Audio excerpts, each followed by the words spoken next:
up, guys?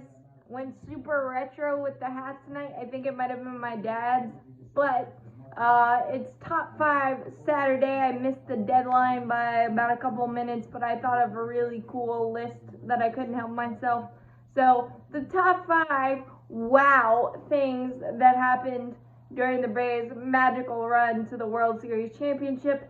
So number 5, scoring 20 runs twice, once against the Pirates and once against the Mets. By the way, that game, the Mets game, we were down 2-0, and doing it against a division rival is just extra sweet. But it's also sweet because our offense was about as consistent as a dice throw for the first couple of months of the year, and putting 20 on any pitching staff is insane, and the fact that we've done it 3 times in 2 years is amazing and incredible.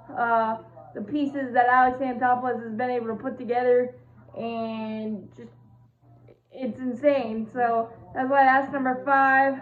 Number 4 is the 2 Maddoxes that Max Fried was able to author in the clutchest time, August, against the Baltimore Orioles, 3-0 shutout, complete game. CG, Jim, and then against the Padres, late September, 4-0, 98 pitches, just absolutely incredible, ice cold, stone, A stuff, Cy Young stuff, maximum Fried, throwing a Maddox, and it's even more wow because the specialization of the bullpen and not allowing starters to go deep into games, trying to save them. I think Max would have tackled Brian Snitker if he took him out of either one of those games, and Braves Twitter and fans would have done the same. So that's why that's number 4. Number 3 is the fact that we saw 2 cycles from the Braves this year in clutch times. Again, we did all this wow stuff when we really, really needed it. Down crunch time, we're battling with the Phillies for the division.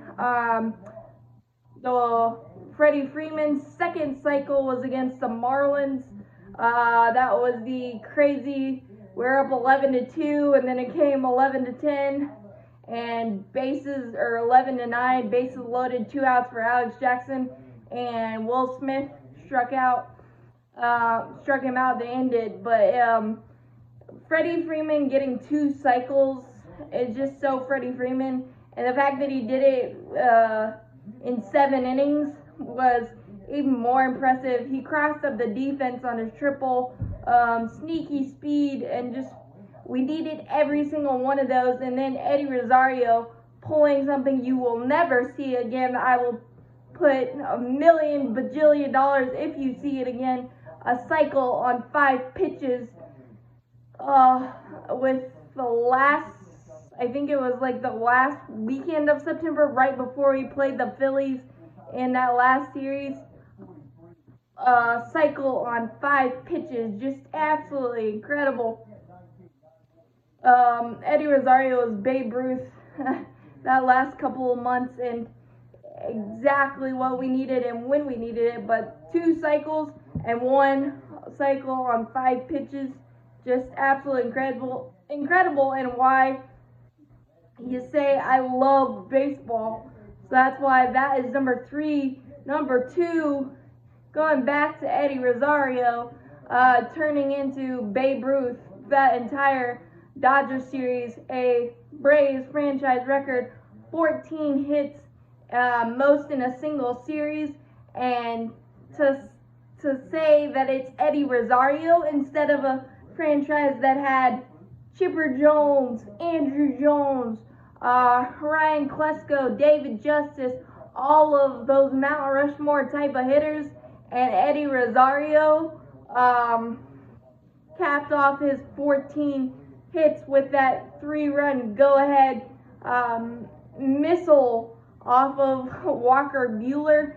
That is just storybook stuff, and that is why that is number 2. And number 1 is the back-to-back jacks by Dansby and Jorge Soler in Game 4 of the World Series to come back and ultimately help us hoist the World Series trophy. But why that's number one is that's the first time in Major League history that an 8 and 9 batters in a lineup go back to back.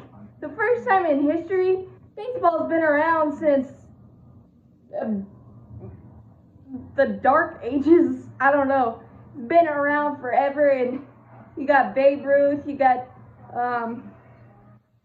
Mickey Mantle. You got so many good players, so many good teams, especially in the AL. You would think that would happen at some point, but the fact that we did it the way we did it, and that's the first time that has ever happened in Major League history, is phenomenal and insane, and pinch yourself, and a crazy stat that again makes you say I love baseball so much. And the fact that the Braves did all of this cool, crazy, insane stuff while winning the World Series, it's like the best dream come true that I never want to wake up from, except I want the lockout to end. But doing these cool lists and reminiscing and looking back has made it a little bit easier. But those are top 5 wow, incredible things that happened during the season. And I might have to do a part 2 of this list because there was so many other ones I could choose from. So be on the lookout for that. But those are some insane things that I don't think we will see again in collectively in a season again, to be honest with you. If we do, a lot of good things are happening, but the 2021 season was one for the books. As always, go Braves, champions forever. This one was fun.